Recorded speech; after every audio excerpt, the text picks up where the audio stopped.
si Kadani Prianesa. Ha? Good morning, Kadani.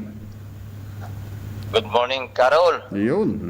At gayon din sa lahat ng ating taga-subaybay. Carol, gusto ko lang balikan yung sinabi mo kahapon na walang jurisdiction ang Land Registration Court kapag ang lupang inirehistro ay hindi nasakop ng kanyang kapangyarihan. Ay, yung wala sa lugar niya, sa area of responsibility. Ang gano'n, no? Yan. Ang ibig sabihin dito, Carol, ay sapagkat ang lupa ay wala doon mismo sa probinsya, Ayun. munisipalidad o lungsod na kanyang sinasakupan. Ayun. Kanya, Karaol. Alam niyo, Karaol, may dalawang uri ito eh. Pero tatalakayin muna natin. Yung dalawang uri na na nawawalan ng jurisdiction ang Land Registration Court. Uunahin natin, Karaol, etong yung binanggit mo kahapon. Para gusto kong maliwanagan ng mga tao ang mga pagkakaiba. Kasi Kadani, yung sinasabi ko kasi, hindi lang sa usapin sa lupa, sa lahat ng kaso yan eh. Ang korte, tatanggap lang ang korte pag nandun sa loob ng nasasakupan niya. Kanya jurisdiction. Tama, katulad Karaol lang. Iba, di ba Karaol? Ang krimen naganap dito sa Quezon City, dapat dito sa Quezon City din yan. Ayun, at hindi sa ibang dako. Parang ganyan dito Karaol sa lupa, sa lupa. Sa pagpapatala ng kanyang titulo ng lupa. Ayan yung Karaol. Kaya dito Karaol ay gusto kong isa-isahin ang mga OCT na inisyu dito sa Quezon City para gawin nating padron o basihan. Example. Example, para Karaol sa gagawin nating pagbubunyag ng mga kalokohan, kababuyan, kaungguyan at kagaguhan sa pag-i-issue ng mga original certificates of title na ito na walang jurisdiction ang Land Registration Court. Ayan, Karaol. Para, Karaol, wala silang masabi sa atin. Lahat naman talaga, Karaol, ng mga dinidiscuss natin dito, Karaol, puro may basihan eh. Pero ito, Karaol, nasa harap ko mismo, ang libro na ipinablish ng DENR na ang pamagat ay Review on Land Classification of Quezon City. Antindi, Karaol. Ito, Karaol, ay 1999. Nung ibaba ang kautusan na ang subject dito, creation of a team, Karaol, team ito to review the land classification of Quezon City. Ay, hindi isang tao lang yan. Ay, hindi isang tao. Tama, Karaol. Ang pagkakasundot mo, talaga si Karaol mahusay sumundot eh. Ay, yan ang alam natin eh. Karaol, babanggitin natin. Kasi, Karaol, 15 ito eh. Ayun, no? Ang dami. Para, pati yung mga posisyon nila, Karaol, para sabihin nila, hindi kuro-kuro, haka-haka, o isang tao lang ang gumawa nito. Ito, Karaol, ang members, dito, Karaol, Ared Melchor Magsanok, Chairman, Land Classification Team, DNR, NCR. Ared Virgilio Chongson, Vice Chairman, DNR, NCR. Ared Crisalde Barcelo, DNR, NCR. Wilma Sabado, FMB, ibig sabihin, Forest Management Bureau. Remigio Hipolito, DENR, NCR. Ariel Reyes, Land Management Bureau. Romel M. Reyes, OSEC. Siguro OSEC, Office of the Secretary, siguro ito, Karaol. Jesus M. De la Cruz, Namria. Ayan Jesus Gerardo Namria. Eduardo Sanchez, Land Management Bureau. Florencio M. Chavez, DNR, NCR. Ang Secretariat naman, Karaol, ito, kilalang kilala ito eh. Pumipirma sa mga plano ito, Ignacio Almira Jr. Head Secretariat, DNR, NCR. Ria Galsim, DNR, NCR. Carmen Velasco, DNR, NCR. Chofilo Laguardia, DNR, NCR. Ayan, Karaol. Ayan ang mga taong umugit, gumawa ng kaukulang pagsisiyasat. Ukol dito sa sinasabi nating aklat nila, book 1 ng DNR na Review on Land Classification of Quezon City. Dito sa table 2 Karaol, makikita ho natin. Kasi dito Karaol, ipapakita natin yung mga OCT na sumasakop sa buong Quezon City. Na dito, sinabi nila na ito ay deklaradong null and void. Alam mo Karaol, ang kagandahan dito sa aklat na ito, na ipinablish, sa page 16 Karaol, nitong aklat na ito, ay mababasa natin na ginawa nilang reference. Ang alin? Ang ating decision with compromise agreement. Ito ho yung LRC Civil Case Number 3957-P. Ayan ho yan. Na sinasaad dito, sa sinasabi nilang aklat na ito, na itong mga following certificates of titles, sinabi nga rito nila Karaol ang linaw naman, OCT, Original Certificate of Titles, pero sinabi nilang, declaring the following titles, talagang pati sila Karaol, medyo nalito na rin. Ang linaw Original Certificate of Title. Ibig sabihin, hindi ito titulo. Ayun. Ayan, mga sertipiko. And their derivatives, enumerated rin as null and void. O pati pa yung mga anak nito Karaol Ayun. null and void. Kasi bakit? Karaol, may batas tayo If a certificate of title is void, all subsequent registrations therefrom are also void. Ayun. Tingnan nyo yung Karaol. Ang linaw Siyempre, gano'n yan Pag yung tatay mo baog, paano ka naging anak? Ayun, Karaol. Karaol. Kaya dito Karaol, ewan natin bakit ito lumaganap. Etong mga sertipikong ito, hindi lang ito Karaol kasi itong pinakamagandang basihan natin na nagkaroon talaga ng mga pag-i-issue ng maraming OCT na walang unang-una walang pinagbasihan titulo. Pangalawa, walang jurisdiction ang Land Registration Court. Para mai-issue ang mga OCT ito. Ayun yung Karaol. Kaya dito, sasabihin nila, hindi raw totoo. Ang alin? Ang ating decision with compromise agreement. Ingot ba? Itong 15 mga, ito, ang tataas ng posisyon dyan sa nabanggit nating mga, ahensya ng gobyerno. Na sila rin ang tinatawagan ng mga judge pag nagkakaroon ng problema ang judge o ukol sa palupa. Karaol. Kaya dito, sabi ko nga Karaol ito, ibinubunyag lang natin Karaol para sabihin natin na na mali ang mga akala nila.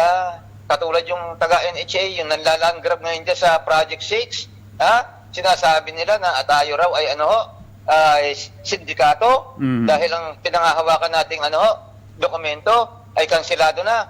Malaking katarantaduhan yung Karaol. Yung Karaol, bakit? Dito sa decision with compromise agreement, gobyerno, tatanda natin Karaol gobyerno ang gumamit sa mga dokumento na kopyado. Katulad ng titulo at saka ng mga certificates of title. Tapos sasabihin nyo ngayon, sindikato. Hindi ba Karaol? Sinabi natin kung ano ang meaning ng sindikato. Ayan Karaol dito Karaol, ayan, mga lang nila, haka-haka, opinion, kuro-kuro. Kaya Karaol, yung sa ginawa natin judicial affidavit na aking pinagtsagaan, nung araw ng Sabado at Linggo, talagang kinargahan natin. Binaliktad natin ngayon Karaol, na sila ang sindikato at hindi tayo. Ngayon siya yung sindikato. Kasi bakit? Sila ang gumagawa ng mga pabahay para sa mga squatters Hindi naman tayo sabi ko, magbanggit kayo kung kailan kami gumawa ng mga pabahay, para dyan sa mga squatters, para kumita. Kayo ang dami nyong nilalangrab na lupa. Tapos magpapagawa kayo ng mga bahay para sa mga squatters. Hindi ba? Sila Karaol. Ayun ang unang Karaol Ayun ang unang criteria na sinasabi doon kung sino ang mga squatting syndicates. Yung pangalawa, sila raw nagpapanggap na sila nagmamay-ari ng lupa. Pero ang totoo, hindi naman talaga sila may-ari ng lupa. Tignan nyo yung Karaol. Bakit sila pumasok dito, ang NHA? Wala naman sila may presentang titulo ng lupa, Karaol Ayan. Sapagkat sinasabi ng batas, kung sino man ang nag-aangkin ng kalupaan, dapat ipakita niya ang kanyang titulo ng lupa. Ayan. Meron ba sila naipakita ang titulo ng lupa? Wala. Ayan, Karaol. Hindi dito, Kadani, hindi certificate of title ang hinihingi dyan, Titulo Hindi mismo. certificate of title, oo. Titulo. Yun. Sabi ng Supreme Court decision kay Litigation versus Court of Appeals, a certificate of title is different from title. Ayun. Kita niyo. So, magkaiba talaga Talagang yan. iniba Mhm. Sapagkat, ang certificate of title is not a source of right. Mhm. Ayan yung karaol A certificate of title is a mere evidence of ownership. It is not the title to the land itself. Yun. Tingnan nyo yan, Karaol. Ibig sabihin, Karaol, pasok na pasok ang NHA sa ganitong silang squatting syndicates. Kaya dito, sabi ko nga bumabaliktad Karaol, kaya hinahamon natin yung mga taong nagsasabing tayo squatting syndicates Kasi babalik rin talaga natin nga, Karaol, ang pangyayari. Ayan, Karaol. So ngayon, balik na tayo rito, Karaol, sa sinasabi nating iisa-isahin natin na etong lahat ng mga OCT na in-issue dito sa Quezon City, Karaul, walang kapangyarihan ang Land Registration Court para makapag-issue ng mga OCT ito. Ito yung Karaul. Uunahin natin. Ito.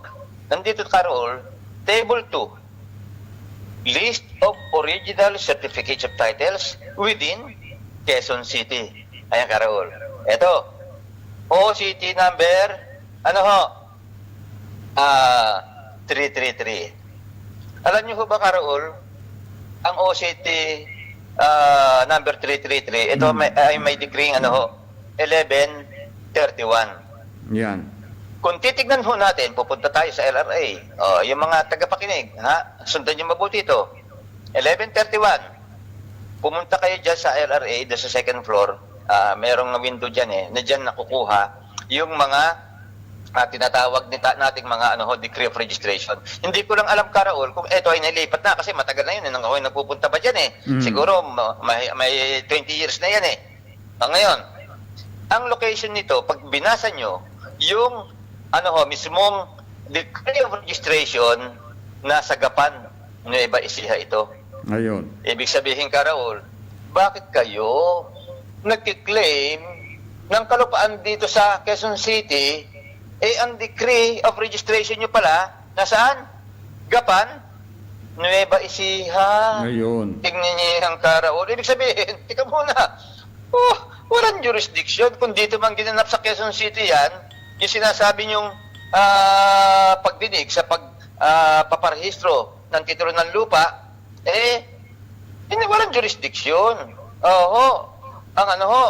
Ang Gapan, ang Quezon City, sapagkat nasa Gapan, Nueva Ecija, ang tinutumbok ditong decree of registration, Karaol. Ayun.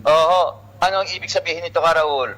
Pagka ganyan, ibig sabihin, Karaol, na-i-issue itong certificate of title na nanggaling dito sa OCT number 333 na ito, Karaol, ay fabricated.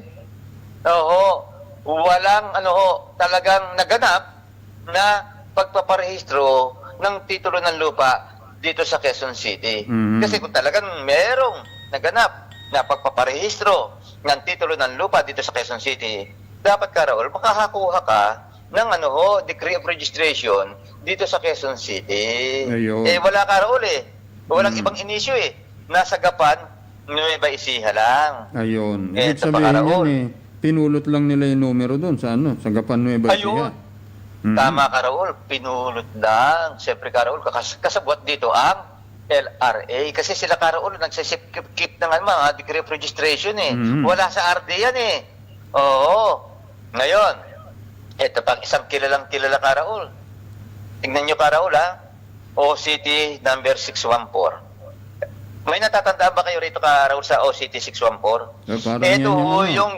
Ito ho yung OCT ginamit ng Republic of the Philippines under Piedad State. Kita nyo, Karaol, kasama sa cancellation. Na ang gobyerno rin ang nagpakansela. Na ginamit nila sa cancellation yung titulo at mga certificates ng akopyado. Sapagkat dito sa kasong binanggit natin, 3957-P, intervenor lang ang akopyado Bakit nag-intervenor? Kasi sa pag-aakala ng Republic of the Philippines na walang surviving heirs ang akopyado dahil sila naghain ng ng cancellation of OCT 01 to 100,000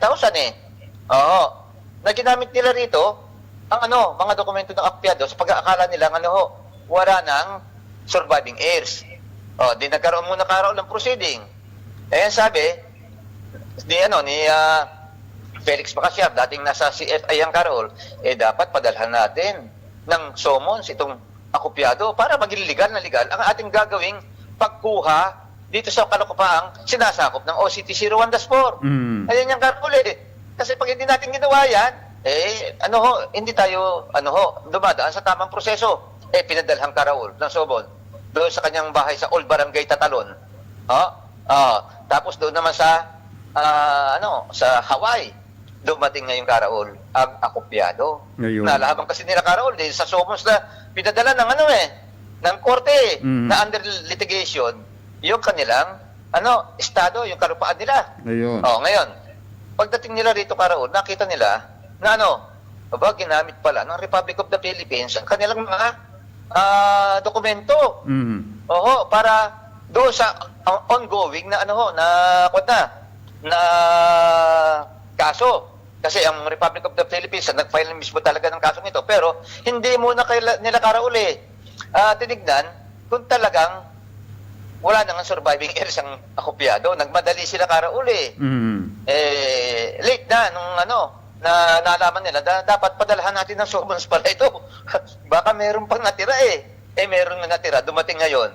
Iyan ngayong Karaol, nag-file ng intervention ang akopiado doon sa dinidinig ng kaso. Ginamit niya mismo yung ginamit ng Republic of the Philippines na mga dokumento niya as exhibit sa korte. Diyan na ngayong Karaol namate ang Republic of the Philippines. Patay tayo nito. Madadali ngayon ang lahat ng mga buildings na tinayo natin sa lupang hindi naman sa atin. Kaya ayan stipulate na sila. Gumawa sila ng nag-propose ng compromise agreement ang gobyerno doon kay akopiado. Kasi wala na Karaol sila magagawa talagang diyan Karaol nakita natin kung papaano nagkaroon ng compromise agreement at papaano nagkaroon ng decision with compromise agreement. Na ito Karaol, sabi ng isang mahusay din ng attorney dyan sa Orion Bataan, na itong unang ginawang attorney ng Mandarambog ng Lupa dyan, si Federico Pascual, mahusay din ng attorney ito. Biro nyo Karaol nakalagay doon sa kanyang pleading, wala siyang nalaman nung siya ay nabuhay sa bundok. Hanggang siya ay nakapag-aral ng batas na mayroong decision with compromise agreement. Tignan nyo yung Karaol. Kasi Karaol, ang decision with compromise agreement, hindi niya siguro alam dahil talagang bihira itong maganap Karaol Ito ay itong compromise agreement ng dalawang parte, katulad ito akopiado at saka ng Republic of the Philippines, gumawa sila, tapos yung kanilang napagkasundo ang compromise agreement ay ipinasok nila doon sa dinidinig ng kaso. Ayun yung Karaol. Kasi meron pang isang compromise agreement Karaol na gumawa itong dalawang taong ito ng mga stipulation ng kondisyon doon sa kanilang agreement at saka nila pa-aproban doon sa korte. Dito sa atin, iba ito. May dinidinig ng kaso at saka ipinasok yung compromise agreement. Kaya naging decision with compromise agreement. Ibig sabihin, habang palang nililitis yung kaso na yan, habang pinag-uusapan sa korte, nagkaroon ng kasunduan. Ayan. Sinama na doon. Isinama doon mismo sa decision. Kaya, decision with compromise agreement. Ayan yan. Kaya itong judge na ito, Karaol, itong attorney ito, si Ilaya Karaol, nakita ko na talagang mahusay. Mahusay, magregalo ng lechon.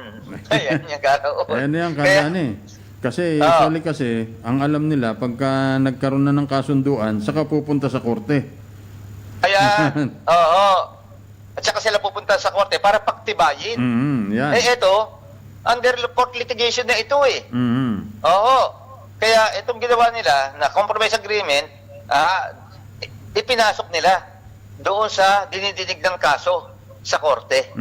Ayan yung Karaol. Yung cancellation ng OCT 01 to 100,000 at saka yung reconstitution ng OCT 01-4. Bakit pinareconstitute ng OCT 01-4? Kasi Karaol wala nang na sabi nila na ng flood. Oo.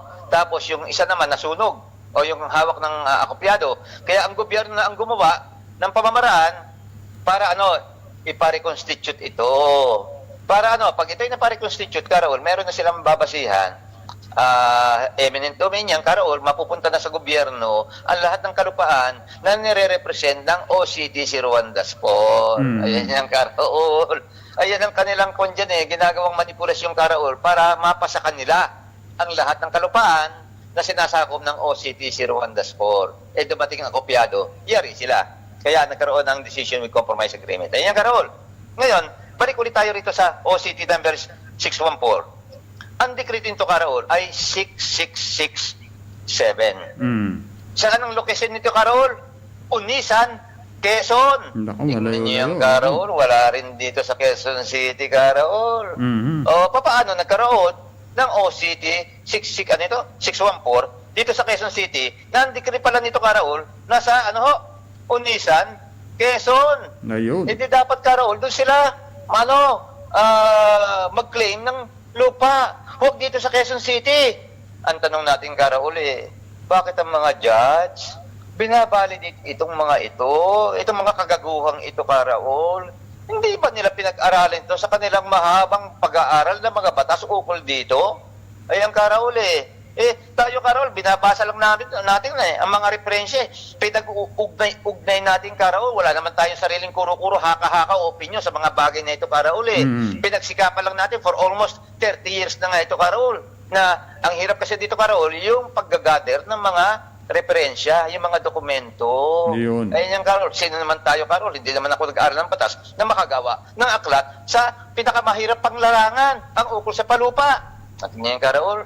Sasabihin ko sa kanya, Karaol, engot din ako. Pagdating sa grammar, Karaol, mahina ako Pero bakit tayo nakagawa nito? Pinagtiyagaan natin yung Karaol. Alang-alang sa kapakanan ng milyong Pilipino na dapat lahat ng milyong Pilipino makinabang sa kalupang hinto. Hindi lang ang mga politiko, hindi lang ang mga oligarko. Itutuloy ulit natin bukas ang mga kawalang hito para malaman ng buong mundo ang kagaguhan na nangyayari ukol dito. Maraming salamat sa inyo, Karaol, at din sa lahat ng ating taga-subaybay. Okay, maraming salamat. Kadani Prenesa, salamat din, Kawili. Maraming salamat din sa lahat ng tagapakinig dito sa DCRJ tuwing umaga alas 5 hanggang alas 7 yung programa natin sa UGA mamayang paggobyerno. Tutok lang kayo lagi buang bukas tayo Okay. Susunod na po si Doña Carmen Ignacio, si James Godio, at siyempre bukas babalik po tayo dito sa ating UGM, Ugnayang Gobyerno at Mamamayan.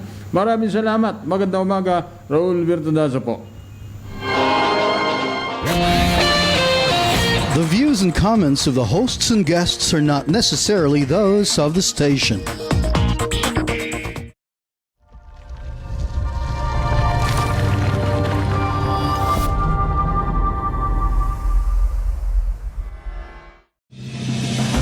You are watching the multi-awarded Radio Bandido TV on Channel 224 Sky Cable and TV Plus boxes. Simulcast on DZRJ 8:10 a.m. Informing, advising, and entertaining the Filipinos and OFWs around the world. Streaming live on www.facebook.com/DZRJ 8:10 a.m. or on YouTube, Channel RJ News.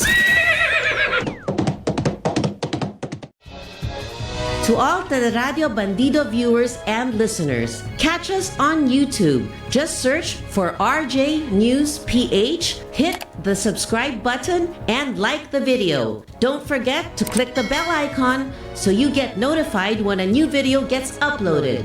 Don't miss out on our dynamite lineup. You can now listen to DZRJ 8:10 a.m. from all over the world through Radio Garden.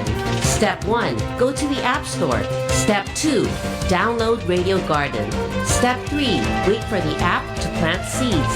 Step 4, search for DZRJ 8:10 a.m. Remember, it's free on all mobile devices. Serbisyo publiko ba ang hanap mo? Programang tutulong at aalalay sa iyo. Tuwing linggo, Carmen Ignacio, Mark Anthony Ignacio, Miss Teresita Amansek, Malasaki Kapwa.